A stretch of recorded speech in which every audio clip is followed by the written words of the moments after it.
이제 지난주 수요일 날 이제 모세 태어나기 전에 이스라엘 백성들의 형편을 살펴보았습니다. 이스라엘 백성들은 요셉이 이집트의 총리로 있을 때 70명이 이집트로 내려갔죠. 그죠? 흉년을 피해서, 커다란 흉년을 피하기 위해서 내려갔습니다. 그런데 그 내려간 사람들은 흉년이 끝난 뒤에도 돌아오지 못했습니다. 흉년을 피해서 잠깐 피해서 내려갔는데 그곳에서 계속해서 머물러 살게 된 것입니다. 사람 인생이라는 게 그런 거예요. 사람 인생이라는 것은 계획대로 안 되는 거예요. 생각대로 잘 안 돼요. 야곱이 이집트로 내려가서 거기서 이제 야곱이 죽었고 요셉도 죽었고 요셉의 형제들까지 다 이집트에서 죽었습니다. 그렇게 해서 시대가 달라지게 된 것입니다. 그렇게 시대가 흐르는 동안 이스라엘 백성들의 숫자는 기하급수적으로 늘어나게 됐습니다.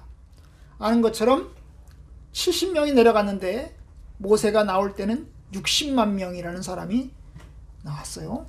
그러니까 몇 배? 약 4,000배가 넘게 그렇게 늘어난 것입니다. 한편 이집트 정권은 요셉이 죽고 시대가 바뀌는 동안 왕조도 바뀌었는데 왕조가 바뀌면서 요셉을 기억하지 않고 중히 여기지 않는 그런 왕조가 생겨나서 이스라엘 백성들을 괴롭히기 시작을 했어요. 이스라엘 백성들이 처음에 내려갈 때는 손님으로 아주 반갑게 맞아들이는 가운데서 내려갔는데 시대가 바뀌는 동안에 이집트는 이제 이스라엘 백성들을 괴롭히면서 노예로 삼고 그리고 일을 시키게 된 것입니다. 벽돌을 굽고 집을 짓고 그리고 농사를 짓게 하면서 강력한 압제를 행하게 됩니다. 그뿐만 아닙니다. 남자아기들이 숫자가 늘어난다고 남자아기들을 죽이라고 명령을 했어요. 그래서 남자아기가 태어나면 바로 그 자리에서 죽이라고 그랬고 그게 잘 안 되니까 남자아기는 무조건 하수가에 가서 하수에다가 집어 던지라고. 하수가 뭐예요? 강가, 강 속에다가 혹은 물 속에다가 집어서 빠뜨려서 죽이라고 명령을 내렸습니다. 이스라엘 백성들의 형편이 대단히 어려운 지경에 놓이게 된 것입니다. 바로 그때쯤 모세가 태어났어요. 오늘 이야기가 바로 모세가 태어나는 이야기입니다. 모세가 태어나서 이제 모세가 어떻게 자라기 시작했는가를 보여주는 그런 내용이 바로 이제 오늘 읽은 말씀입니다. 여러분 오늘 말씀 보면 엄마 아버지 얘기가 나옵니다. 모세의 엄마 아버지 레위 가족 중 한 사람이 레위 여자에게 장가들었어요. 여기 이름이 나와요? 안 나와요? 이름이 안 나오죠. 그런데 6장에 가면 이름이 나와요. 아버지 이름은 아므람이고 어머니 이름은 요게벳입니다. 그래서 아므람과 요게벳 사이에서 모세가 태어났어요. 둘 다 레위인 출신이에요. 레위족. 이스라엘 야곱은 12아들이 있었는데요. 레위는 몇 번째 아들일까요? 레위는 몇 번째 아들? 세 번째 아들이에요. 첫 번째 아들 루벤, 시몬, 그 다음에 레위, 그 다음에 네 번째가 유다 지파, 유다 네 번째인데요. 세 번째 레위 지파예요. 레위 종족입니다. 그런데 이 두 사람은 사실은 친척간이에요. 요게벳하고 아므람하고 두 사람이 가까운 친척이에요. 어떤 친척일까요? 남자 조카와 여자 고모. 남자 조카와 여자 고모예요. 그러니까 이 요게벳이 아므람의 아버지의 여동생이죠. 여동생이에요. 그런데 아마도 이 아므람의 아버지와 요게벳 사이에는 나이 차가 굉장히 나겠죠. 그죠? 왜냐하면 그래야 결혼할 수 있을 거 아니에요. 그죠? 연상녀는 아닌 바에는. 그래서 나이 차가 많이 나는 상황에서 아마 태어나게 된 요게벳이지 않을까 싶어요. 그래서 어쨌든 아므람하고 요게벳하고 결혼하게 됐는데 조카와 고모 사이에 결혼을 했습니다.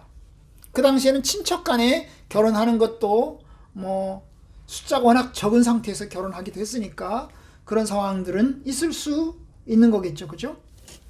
어쨌든 친인척 간에 가까운 친척이 결혼했습니다. 그리고 이제 그 사이에서 모세가 태어났어요. 근데 모세는 첫 번째 자식인가요? 아닙니다. 모세에게는 두 명의 언니, 누나와 형이 있습니다. 가장 첫 번째가 누굴까요? 가장 첫 번째가 미리암입니다. 미리암이 가장 첫 번째 딸입니다. 그 다음에 두 번째가 누굴까요? 아론입니다. 그 다음에 세 번째가 누굴까요? 모세입니다. 그래서 이제 이남 일녀 중에서 막내 아들로 태어났습니다. 아들로는 두 번째이고 삼남매 중에서는 세 번째로 태어났습니다. 어쨌든 아마도 미리암은 나이가 한 이때쯤 나이가 한 14살, 15살, 16살 아마 그 정도 되지 않았을까 싶어요. 어떻게 추정을 하죠? 이제 그거를 이제 왕 앞에 이야기하는, 이 공주한테 이야기하는 걸 보면 아마 적어도 나이가 그렇게 되지 않았을까, 똑똑하게 말을 잘 하려면 그렇게 되지 않았을까 싶습니다. 최소한 한 13살, 14살, 15살, 16살 그 정도는 되었을 것이라고 생각이 됩니다. 그리고 이제 아론과 모세 사이는 3살 차이입니다. 아론이 3살이 많은 형입니다. 어쨌든 이 말씀을 보면 우리가 이제 모세가 태어난 것도 대단한 거지만 아론이 살아남은 것도 대단합니다. 여러분, 아론이 태어났을 때는 바로 왕의 명령이 뭐였어요?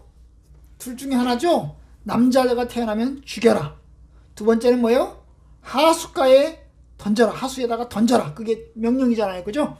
그런데 그런 명령 속에서 모세만 살아남은 게 아니라 아론도 살아남았습니다. 아마도 아들이 태어나면 죽여라 이럴 때 먼저 태어나서, 그지? 미리미리 일찍 태어나가지고 살아남은 케이스이지 않을까 싶기도 한데, 어쨌든 아론도 살아남았습니다.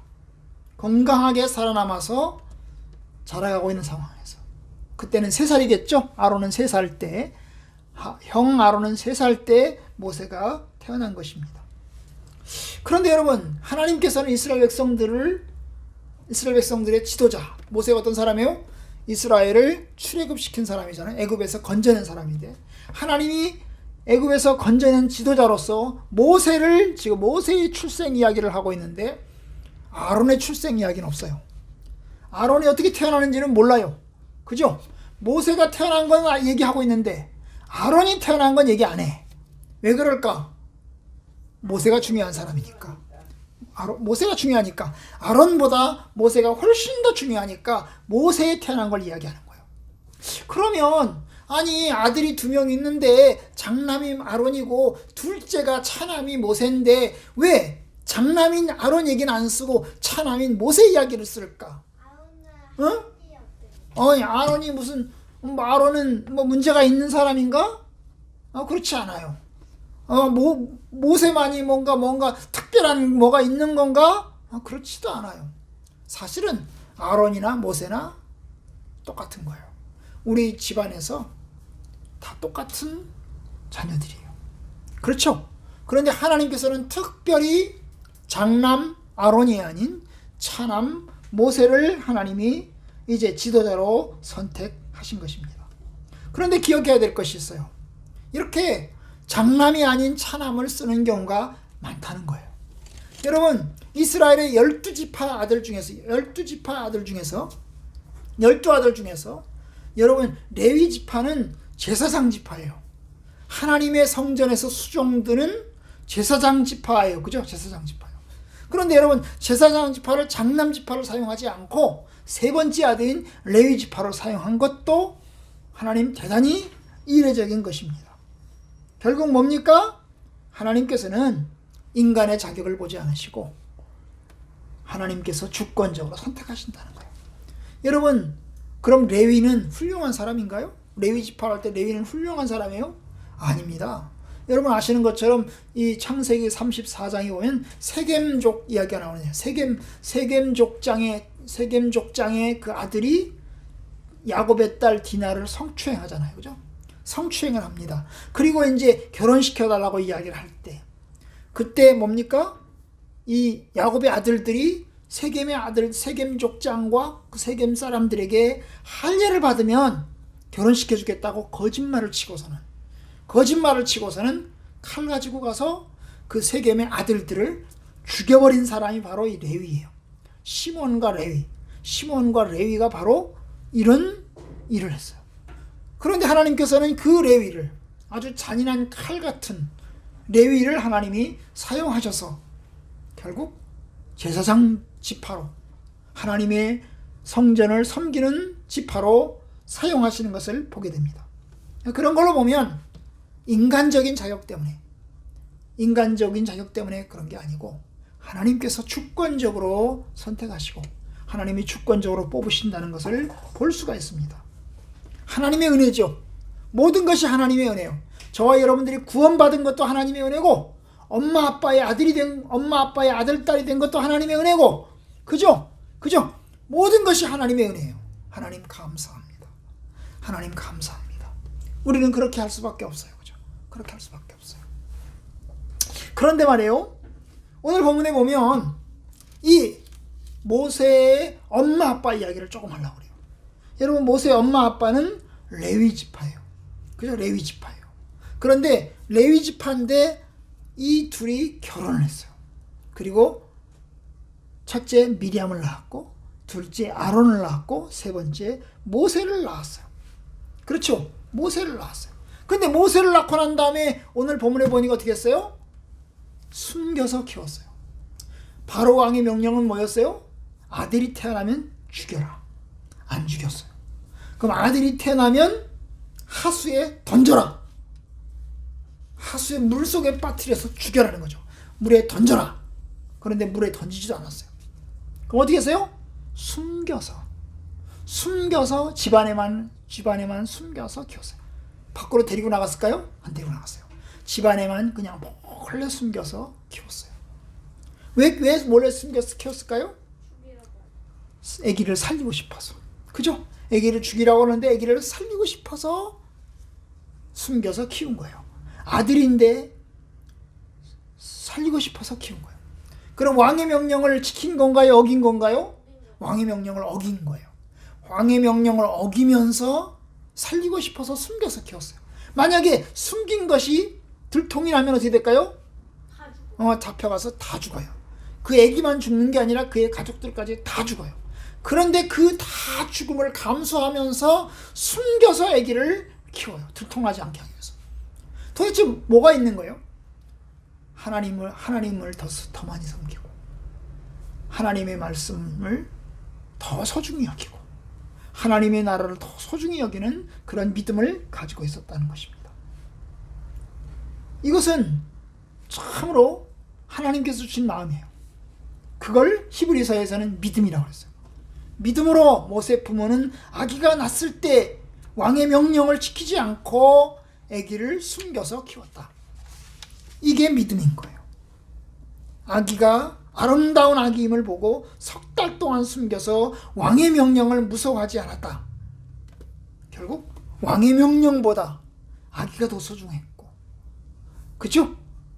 그래서 아기를 살려서 키워요. 믿음이라는 것은 목숨을 건 믿음이에요. 모세의 부모에게 믿음은 목숨을 건 믿음이에요. 목숨을 걸고 아기의 생명과 내 생명과 우리 가족의 생명을 걸고 지키는 게 믿음이고, 그러니까 믿음은 장난하는 게 아니야. 그죠? 믿음은 장난하는 게, 잘못하면 아기뿐 아니라 온 가족이 죽을 수 있는 거예요. 그런데 믿음으로 왕의 명령보다 아기를 사랑하는 마음, 그래서 그것에서 아기를 지키는 거예요. 이게 모세의 엄마 아빠의 믿음인 것입니다. 그런데 여러분, 아기를 숨겨 키운 것은 불과 얼마 안 돼요. 얼마예요? 석 달 정도. 그죠? 석 달 정도. 한 달에 30일이니까 석 달이면 한 90일, 100일쯤 됐을 거예요. 그럼 어느 정도야? 지금 2년이 정도. 그죠?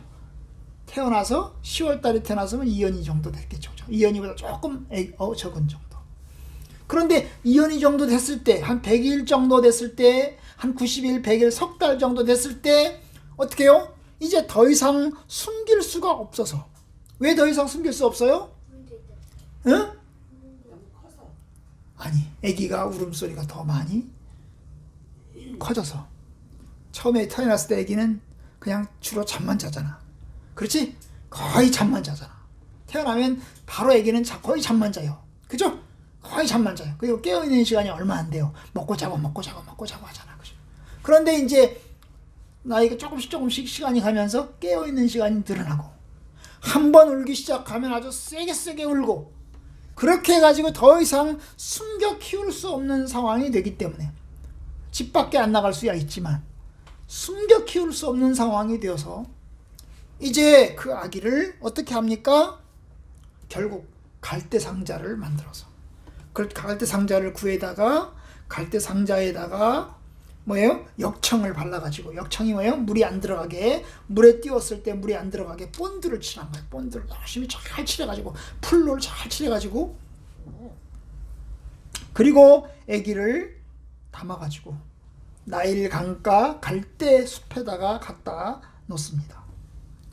이렇게 한 이유가 뭘까요? 아기를 살리려고. 아기를 만약에 죽이려고 했으면 갈대 상자 구에다가 거기다가 역청 발라가지고 아기 넣을 필요 없어요. 그냥 갖다 집어던지면 돼요. 그죠? 그런데 아기를 살리려고 갈대 상자에다가, 사과 개짝 같은 상자에다가 아기를 집어넣고, 그 다음에 역청을 잘 발라가지고 물이 안 들어가게 잘 바르고, 그래가지고 아기를 거기다가 갖다 놓고, 그 다음에 나일 강에다가, 한강 같은 그런 강에다가 가서 강가에 갈대숲이 있는 그곳에다가 갖다 둔 것입니다.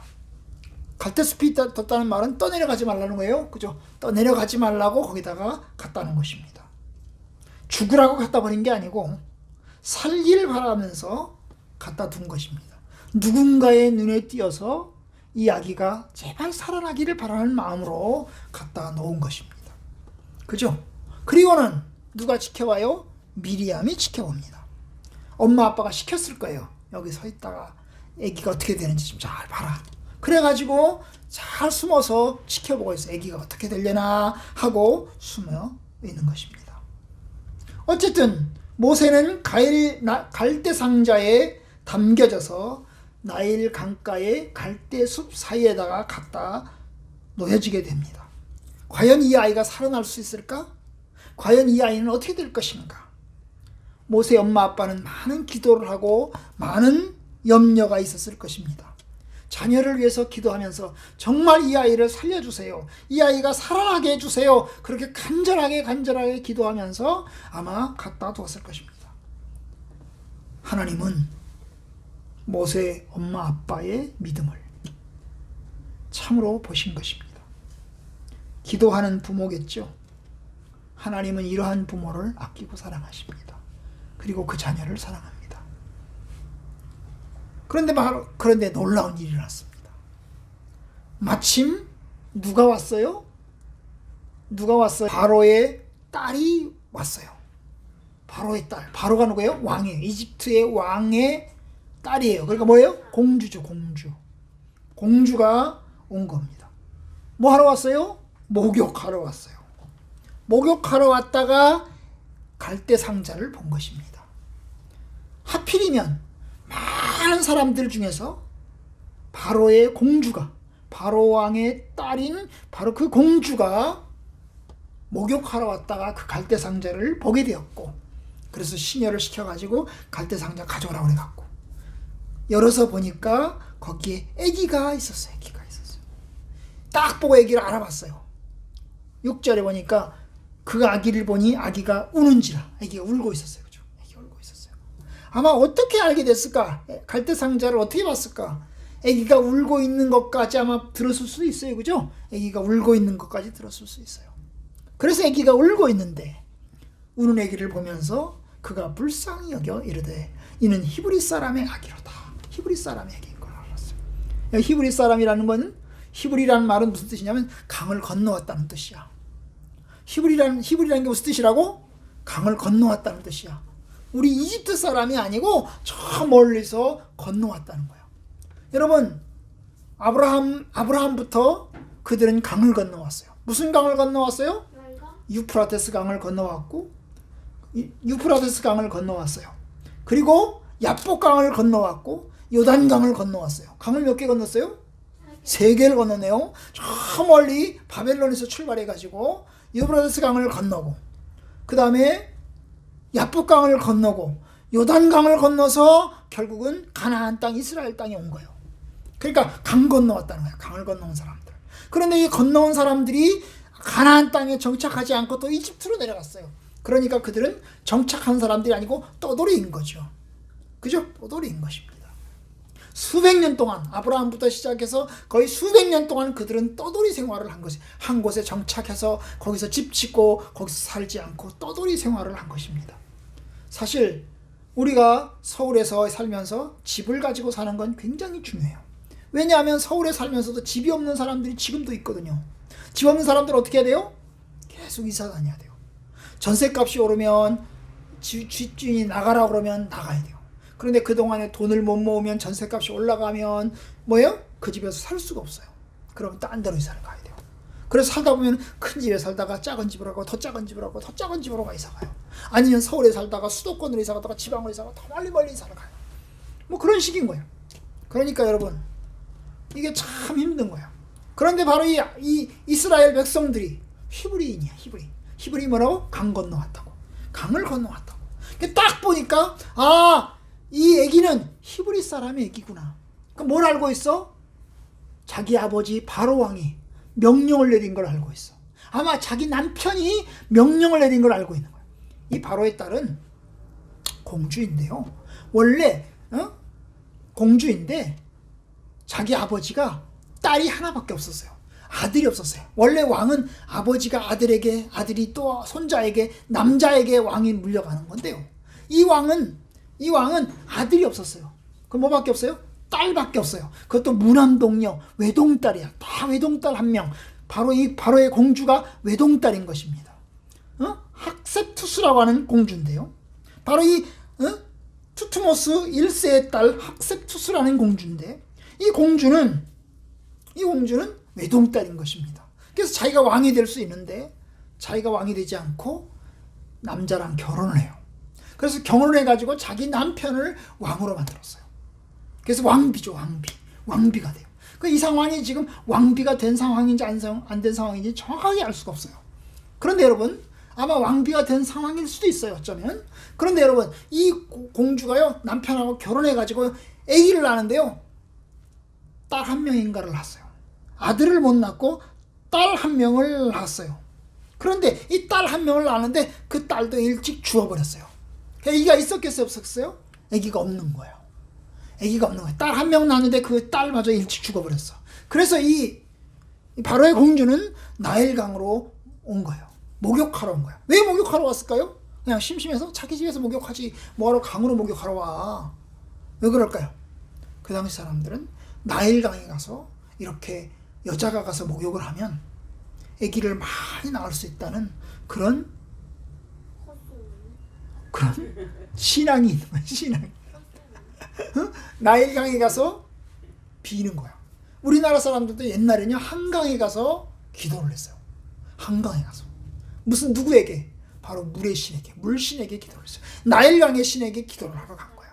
그래서 거기 가서 목욕도 하고 그 다음에 그 신에게 기도도 하러 간 거예요. 그런데 바로 이 학셉투스 공주에서 거기서 아기를 발견하게 된 것입니다. 그리고 그 아기를 보고서 이 아기가 히브리 사람의 아기구나 딱 알아맞춘 거예요. 그럼 뭘 알아봤을까요? 명령을 알고 있는 거지. 남자아기가 태어나면 히브리 남자아기가 태어나면 죽여라 라는 명령을 알고 있는 거죠. 그죠? 알고 있는 거예요. 바로 이런 상황에서 원래는 죽여야 되는 거지. 원래는 죽여야 되는데 이 공주의 마음속에 불쌍한 생각이 들었어요. 아주 아기를 보니까 정말 불쌍히 여겼어요. 6절에 그랬잖아요. 그가 그를 불쌍히 여겨가지고 거기다가 이 사람은 아기가 없기 때문에 불쌍히 여겨서 아이고 이거 나한테 준 선물이구나 생각했을 거예요. 그래서 어떻게 해요? 입양을 한 거죠. 하나님을 안 믿는 사람이니까 이 사람은 하나님을 안 믿는 사람이요. 하나님을 믿는 사람이었으면 하나님이 우리에게 준 선물이구나 이래가지고 입양을 하는 것처럼 바로 이 학셉투스 공주는 이 히브리인의 아기를 보면서 불쌍한 마음이 들어서 아기를 살려야 되겠다. 그리고 아기를 내 아들로 입양을 해야 되겠다. 이래가지고 입양을 하게 된 거죠. 그죠? 입양을 하게 된 거예요. 그렇게 해서 아기 이름을 뭐라고 이름을 지었어요? 모세라고 이름을 지었어요. 모세의 뜻은 무슨 뜻이야? 모세는 모세라는 이름은 누가 지었어? 누가 지었어? 공주가 이름을 지었어. 엄마 아빠가, 친엄마 아빠가 생모가 이름을 진 게 아니야. 생모 생부가, 레위 사람인 이 아므람과 요게벳 생모 생부가 아기를 이름을 진 게 아니고 누가 지었다고? 바로의 딸 공주가 이름을 지었어. 그러니까 이름을 진 사람이 중요해요. 이름을 지으면 이름 진 사람의 자녀가 되는 거야. 엄마 아빠가 이름을 짓잖아, 그죠? 여러분들이 이름을 짓잖아. 여러분들이 엄마 아빠의 자녀가 되는 거야. 똑같은 거야. 그래서 이 바로의 딸이 모세를 모세라 이름을 지는 거야. 내가 너를 물에서 건져냈다. 너는 내 아들 모세야. 이래가지고 이름을 지은 것입니다. 하나님의 능력 아래, 그리고 바로 왕의 공주의 보호 아래 모세가 살아날 수 있는 길이 열린 것입니다. 절대 죽을 수밖에 없었는데, 태어나면 죽을 수밖에 없었는데 결국 공주의 눈에 띄어서 살아나게 된 것입니다. 하나님께서 비상하게 일하셔서 이제 모세를 준비시키고 또 일하시는 것을 보게 됩니다. 아마도 하나님의 은혜와 능력도 있지만 동시에 모세의 부모의 기도도, 생부모의 기도도 컸을 것입니다. 사실 생부모는, 모세의 생부는 아기를 갈대 상자에 가서 나일 강가에 갖다 두면서 뭐라고 그랬을까? 하나님, 이 아기 살려주세요. 우리는 키울 수 없습니다. 더 이상 우리는 키울 수가 없습니다. 우리가 지금 갖다 놓습니다만 하나님께서 이 아이를 잘 길러주시고 살려주세요. 죽지 않게 해주세요. 그리고 열심히 기도를 많이 했을 것입니다. 그죠? 그렇게 해서 아마 살아나게 되었을 거예요. 결국 하나님께서 모세의 부모의 기도를 들으셨고, 또한 능력의 하나님께서 역사하셔서 모세가 살아나게 된 것입니다. 우리는 오늘 모세가 태어나는 과정 속에서 하나님의 일하심과 하나님의 도우심과 하나님의 은혜를 보았어요. 저와 여러분들이 태어난 것도 하나님의 은혜고, 우리가 살아가는 것도 하나님의 은혜예요. 그죠? 우리가 살아가는 것도 하나님의 은혜고, 태어난 것도 하나님의 은혜예요. 각각 태어난 형편은 조금씩 다르지만, 태어났을 때 상황은 조금 다르지만 모든 것이 하나님의 은혜예요. 하나님의 은혜. 목사님은 엄마 아빠가 일찍 돌아가셨어요. 그래도 그것도 하나님의 은혜예요. 그죠? 하나님의 은혜예요. 그러니까 모두가 하나님의 은혜예요. 하나님께서 뜻이 있어서 우리를 살렸고, 뜻이 있어서 우리를 인도하셨고, 뜻이 있어서 우리를 도우시는 하나님이시니까 하나님께 감사하고 또 하나님을 찬양하며 주의 말씀 가운데서 저희가 잘 살아가야 되겠어요. 아멘? 아멘.